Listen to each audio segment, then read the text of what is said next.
Alright, I don't think I need an intro here. Top 10 mistakes that ghost hunters make. Okay, let's get directly to the point here. Number 1 is not using infrared cameras while ghost hunting. Infrared cameras are great because you can capture a ghost with these specific night vision cameras. Since these infrared cameras are working on a different light spectrum, they're able to capture movement and anomalies. Definitely buy IR light attachments. These light up the infrared spectrum of the camera, and it just so happens that the infrared camera captures movement and anomalies. Infrared is a different wavelength of light. This is the most important device when you go out ghost hunting. Without a camera, you can't really prove that ghosts are there, right? You need to have evidence. And to provide evidence is to record it. The second mistake that ghost hunters do is, well, they use EMF meters. Now hear me out. I know I get a lot of hate for this, but EMF is not a valid form of evidence. Alright, a lot of ghost hunters use this and they think that they're actually seeing ghosts or detecting ghosts from the device. Well, I'm gonna tell you something real quick. EMF is everywhere.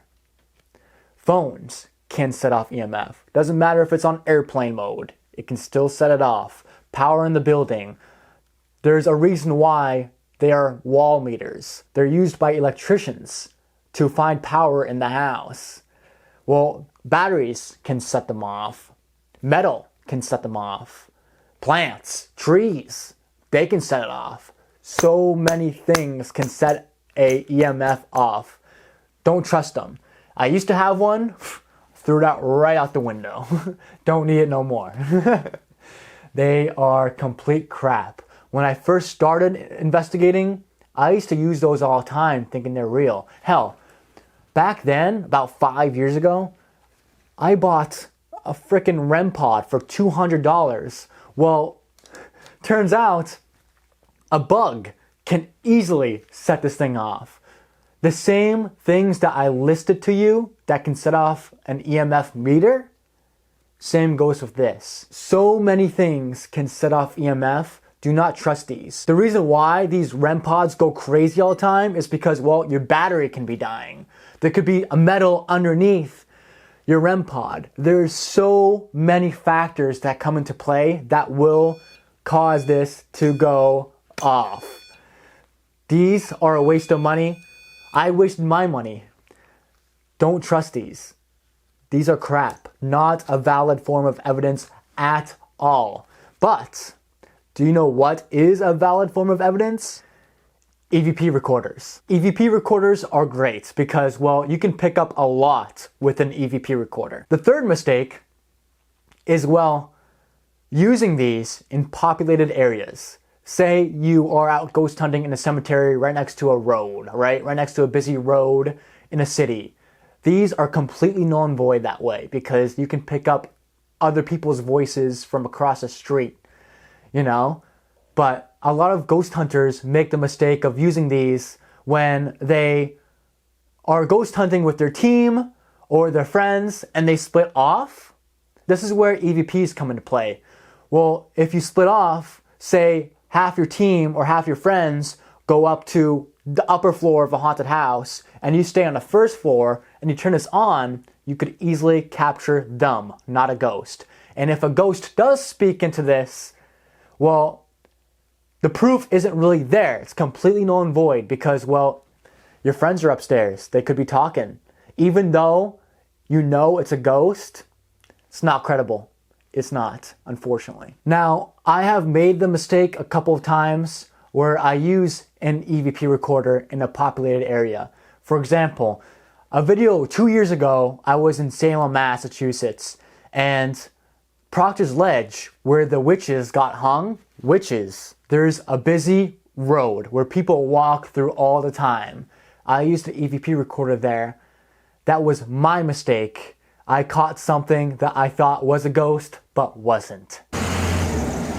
There is a street right next to me, so there is going to be a little bit of cars running by, cars driving by. EVP session starts now. I have to own up to these mistakes because, well, it happens. It does happen, but I make mistakes as well, and it is what it is. I will never use an EVP recorder in a populated area ever again. The next mistake is a mistake that I have made so many times in the past, and I still need to learn my lesson, is thoroughly go through your research before you start investigating a haunted house, a cemetery.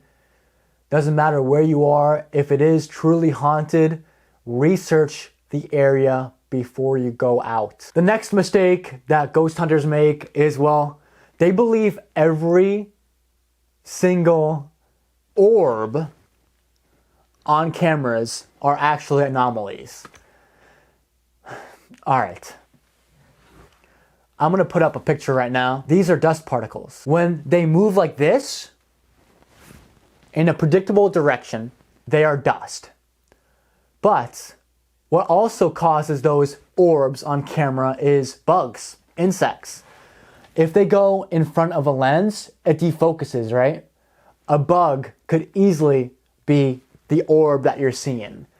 A real orb is solid. You can't really see through it. If it's transparent, it's not an orb. If it's solid and it's kind of like, almost like jelly-like, it's not, I can't really explain it. It's like very unpredictable. If it goes like this, then you probably got something. Let me give you an example of what a real anomaly is. I captured this in a Revolutionary War site in Massachusetts. Now this orb spawned in after I called one of the soldiers a coward. It popped in and I was very happy about it. The thing is, it took me 5 years of investigating to capture this. This is my very first orb capture. After reviewing so many camera footage, I finally caught an orb after 5 frickin' years. But that is what an orb looks like. If you see something like that, you got something. The next mistake. This one's a weird one, but people do this all the time, and it's kind of sad when I see it, is talking to family members through a spirit box or any other device. People think that phone apps are real, and I'm going to get into that later. I see a lot of ghost hunters like try to talk to family with a phone app, or if they're speaking with a spirit box, they're not really getting them, first of all. But second, that leads to heartbreak. What I suggest ghost hunters who try to talk to their family do is let it go and move on. Let them watch you and communicate with you whenever they want to. The next mistake that I see a lot of ghost hunters use is using a phone. Now, this is not really a valid piece of evidence because, well, there's no way a spirit can go inside a phone. Say a ghost in a cemetery died in 1901. You can pull out a phone, but that ghost will not be able to speak to you. It makes no sense. This is modern day technology. How can a 100-year-old ghost get inside a phone and communicate through us? There's no valid evidence. Not even the people creating the phone apps don't even know. We all don't know how it works. The thing is, I believe that you should use devices that you know the science of. That's it. Use devices you know the science of because that's a valid way to go out hunting. Using phone apps, we all don't know the science. Phones can listen to you. They know what you're saying. Ads, advertisements, they pop up when you even think about something. They know. They're listening. So even if you set up an app, right? Spirit Talk or whatever, it's a sound bank. They could easily come up with words and put them into context of what you are saying, what you're asking to these spirits. You know? So even if you talk to these spirits, the phone app will be like, okay, well, this person probably wants to hear this. So I'm going to say in response this to make it relevant. It's because the phone knows what you're saying. Don't trust them. Don't trust phones. They don't work. Doesn't matter. Completely null and void. And do not buy any paranormal phone app. Please do not. It's a scam. They want your money. And I do not want your wallet to be messed up after that. Okay? Save you some money. I got you. Also, another mistake. This is not really going into a top 10 anymore. There's just constant mistakes that I see, and I just want to list them off because there's way too many. Way too many. Alright, spirit boxes. Doesn't matter if you have the SB7, the crappy SB7, or the SB11. They all work the same. This works the same, but this one's the best one because the speaker's loud, the antenna's long, and you can play back your spirit sessions. Anyways, a spirit box. A lot of people make the mistake of setting it, operating it wrong, I should say. Because, well, S-box. Scanning FM. They put it in FM channel. See that? There is FM channel and there's AM channel on the spirit box, right? FM has a lot of interference. And a lot of ghost hunters, Sam and Kobe, Exploring of Josh, Oh My Gosh TV, probably even Zach Bagans. I can't really confirm that, but I'm pretty sure he does do this. But FM in forwards is bad. See this? Listen.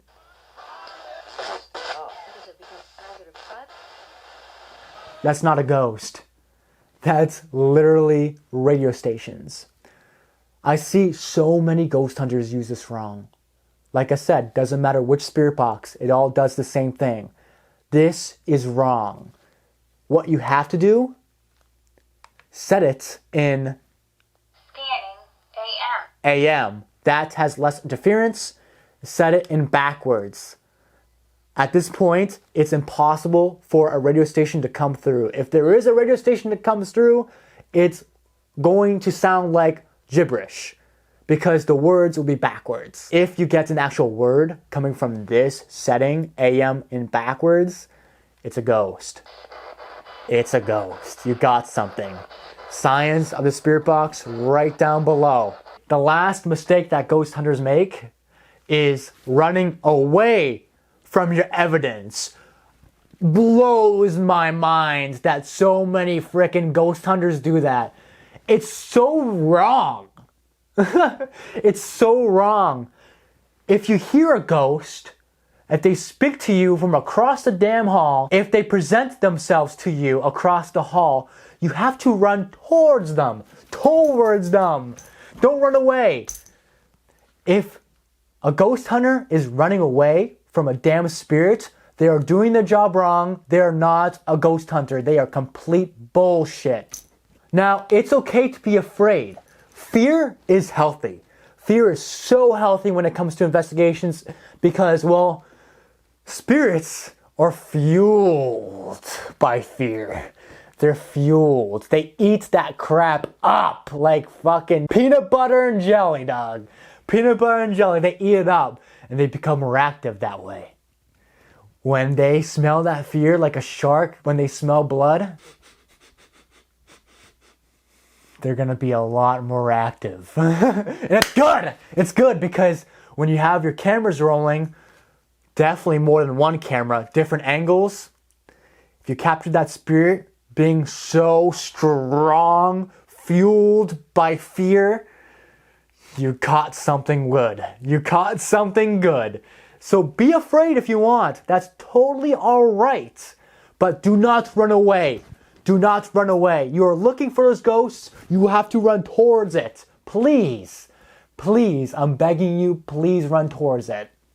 Also, I am not a professional, but I want to clarify something real quick. I want to share with you guys a clip from one of my older videos that I thought was a ghost, but actually wasn't. I went to an abandoned mansion that is super haunted. I know for a fact it's 100% haunted.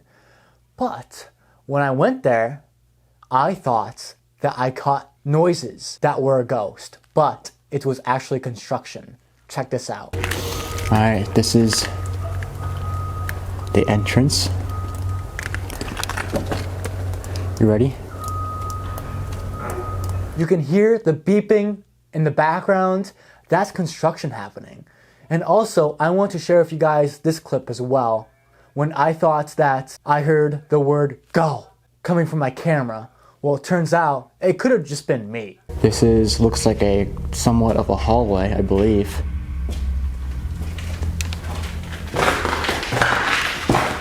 Yeah, like I said, this place is built in the 20th century. I remember hearing it in real time, but also it could have been, you know, that kind of thing.